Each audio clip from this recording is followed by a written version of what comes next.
Welcome to this episode of Chatting with Staxx. I'm your host, Bill Staxx, and today I got Hey, what's up, Bobby? hey, Bill, how you doing? I'm doing great. Things are great. Oh, good to hear. Moving What's going along. on? Things are transpiring pretty good, and Yeah, I've seen some I see things you're making recently. moves. Yeah, I got some TV production in the works. Oh, good for you, man. That's great. That's good to Yeah, hear. So hope what's happening? all's well with you out there. Yeah, everything's fine. Just hanging out, doing my thing, working hard. I know you do. So I seen a show with you were on with Gary, right? Gary Gary Jenkins? Jenkins, yeah. Yeah, ex cop or something. He was ex intelligence officer for Kansas City or something like that. Yeah, Yeah, he yeah. We talked about busted the Savellas. Scarpa Jr. Greg Scarpa Jr. He's That's out right. now. He's out of Yeah, prison now. he's out Yeah. of prison, and I wanted to know if you could walk me through that situation because I don't What are you think we talking ever about? really. What I talked about with Gary? Yeah, Well, the majority of his show was about an incident that happened with Vic Amuso when Greg Scarpa. Yeah, so yeah, I hear that Scarpa Jr. saying that he went and fought. Yeah, but no, it was all it's bullshit. Uh, they had an incident earlier in the day transpire out in the handball court where Greg Scarpa Jr. wanted to play handball. Vic, as Joey Test is there, Vic Amuso. These are some of the top flight handball players in the whole Bureau of Prisons, top level people. And Scarpa Jr. is really good also. But he wanted to play, the winners, and so it was Vic, right? And Vic said he wouldn't play with him because his blood's tainted, because his old man was a rat. And so, which, but when he says that in front of people, what's his reaction? oh, he didn't say anything. I mean, he was just, he goes, man, fuck this, and just walked off. He didn't say, what could he say? And how long was he in that unit for around all these other people? How long was Scarpa Jr. around all these people at that It point? wasn't long. He hadn't been there long.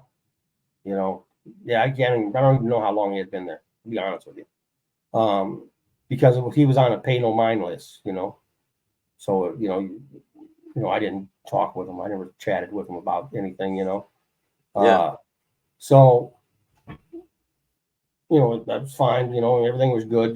Vic says that. It's, I mean, in all sincerity, I mean, Vic probably shouldn't have said that. You're in a federal penitentiary. Everybody's a killer there. You know what I mean?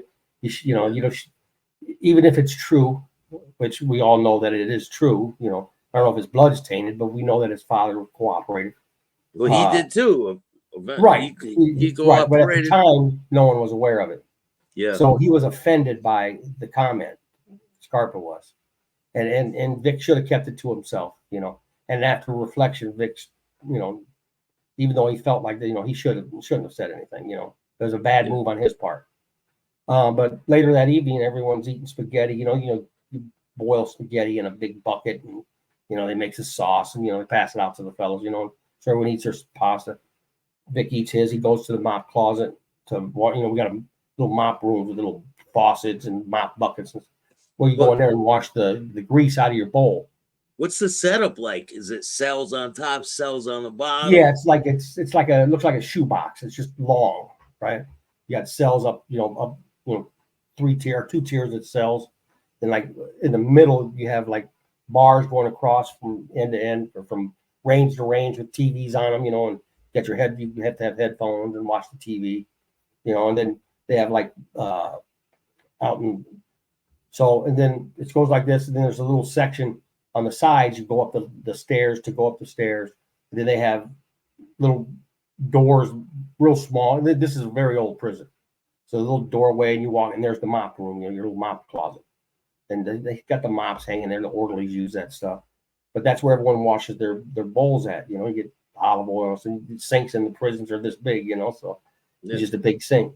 Well, Vic's over there, bent over, washing his bowls. Scarpa goes in and hits him in the back of the head with a pipe. Gave him over 100 stitches, split his whole head open. And, they locked down the facility and so on and so forth. But so did he just hit him once? I don't know. I don't know if he hit him once or 20 times. Vic said he remembers getting hit once. That's all, Yeah. So, and with a wound like that, I mean, that scar is a long scar. I mean, he was split wide open. But I see now. I know you don't get along or you don't lie. I don't know what the deal is with you and this guy, A-Light and Brillo, but I like their show. They're just pretty good, to be honest with you. I'm just, don't get upset with me, but I think they got good content and stuff. But they had the guy on there and he was talking, and I'm surprised that they didn't say something to him, because they're pretty smart guys when it comes to the mob, and I mean they lived it. They know what the lifestyle is and shit. So this guy telling them that he came into the room where everybody was at and said everyone's got to leave, because I want to have a one-on-one with Vic, where everyone in there, all these mob guys, right, know that there's a beef between them now, and so all of Vic's soldiers are going to leave Vic alone with this guy. That's stupid. I mean, yeah, and they're real smart guys when it comes to shit like they know that ain't going down like that. You think A-Light would leave his boss if some guy come in that he had beef with? Hey, I'll see you later. No, A-Light would pull his pistol out. And you know what I mean? The same with Brillo. Brillo would have chopped him, fucking ripped his throat out. But they certainly wouldn't have left. You know what I mean? Yeah. And so for those guys to feed into his bullshit and not call him on it, they slipped up on that one. They don't usually slip up, but that was a big slip up, because listen. He said it was a fair one, right? He said they were fighting. He's so full of shit. Listen, and Vic never even mentioned this, and when I first went into the prison, I used to walk around with Vic. We walked the track, and every homosexual that would walk by as Vic would look up, oh, how you doing today? And keep on stepping. And me, I just gritted on him, I ain't got nothing to do with home, none of that shit. So one day I said, Vic, why do you say hi to these guys, right? And he says, you know what? When this prison goes up in smoke, right? When there's a riot or something, there's problems, and everybody's stabbing all their enemies and everything's going on, I'm gonna be sitting over there sipping on some coffee while all these homosexuals that everyone stared at and talked crazy about is stabbing the shit out of them. And they gonna say hello, Mr. Vic, and I'm gonna say hello there, and that's why I say hello. And so ever since then, I always would, hey, how you doing? And it just, hey, it is what it is, whatever. Cordial, being cordial. Yeah, exactly. Their lifestyles are lifestyle. God bless them, but so that's what I did from the rest of my bit, and I never had a problem. But so, and this is funny, and there's tons of anyone that was in Terre Haute with Scarpa knows it. He had a homosexual, as a roommate, and they were doing homosexual activities. It wasn't a secret. Everyone knows that, it's not like a story I'm just pulling out of the air and make it up, but it's true, and so, I think that some of the guys didn't care for Scarpa Jr. because of that, but yeah, he didn't hang around the guys. He just stuck to himself and his black friend, in the room alone all the time, all night, all the time. It'd be funny too that some of them homosexuals they're characters. They're just I mean, after years of being in there and talking with people, I became friendly with a lot of them. Hey, how you doing? But they would they'd dress up, wear Kool-Aid on their eyes and or on their lips, and put pool chalk on their eyes, and and that's the type of black friend that Scarpa had. So it was always funny, And but he bunked up with them. Oh yeah. I'm surprised, like someone of his alleged caliber wouldn't deny housing in a situation like that. Yeah, no. He sought that type of housing. He sought that type. Now he can get on here and call me a liar and I'm a piece of shit. I'll be all that. I don't care. But the facts are the facts. If there's 25 inmates that was there with us, 25 I'm going to say, well, Bobby's telling the truth. That's how it went down. That was his roommate. It's not a secret. It's just I don't think anyone's ever talked about it. No one really cared. But people are going to care now. Well, the only reason I'm even talking about it right now is because I like I say, I like A-Light and Brillo, and they got good content. And for them not to catch that big major slip up, you know, listen, ain't nobody gonna leave Vic Amuso alone with an enemy. Nobody. I mean, you had Joey. Listen, Joey Testa was his bulldog. Joey Testa would have ate his fucking liver out if Vic nodded at him. You know what I mean? So Joey would have never left, not in a million years. And A-Light, I think, knows Joey Testa. And so he knows in his heart that Joey Testa would never leave Vic like that. And A-Light and Barilla would never leave. See, I mean, they listen, no matter what they've done in their lives, cooperating, whatever, forget about all that. When they were out there, Vinny, like if Barillo was with Vinny Asaro, that's like Barillo leaving Vinny Asaro with someone that they don't right. like. And Barillo's not Cena, and Barillo, you know, whatever you may think of him, Barillo, I'm sure was a knock around guy, was a man, you know, when he was out there doing his thing. At one point, yeah, he ain't gonna let nobody. He ain't no dummy. You know, here, leaving my gun too. You know, and no, it ain't going down like that. You know, it's, you know, and A-Light, they would have both, yeah. So, but that to me was a big slip up. You know, I mean, because nobody's leaving, and for Scarpa Jr. to say that, you know, that just shows what a knucklehead he is. You know, I mean, and that was in Terre Haute. Terre Haute, Indiana. Yeah, so yeah, he's a knucklehead. You know, just make up shit, and you know, I mean, to make it look like, you know, it was okay to hit an old man like that was bent over with his back turned to him. You know. So, I mean, it is what it is. But yeah, that's so my. They moved both of them. Yeah, they moved one. No, they moved both of them.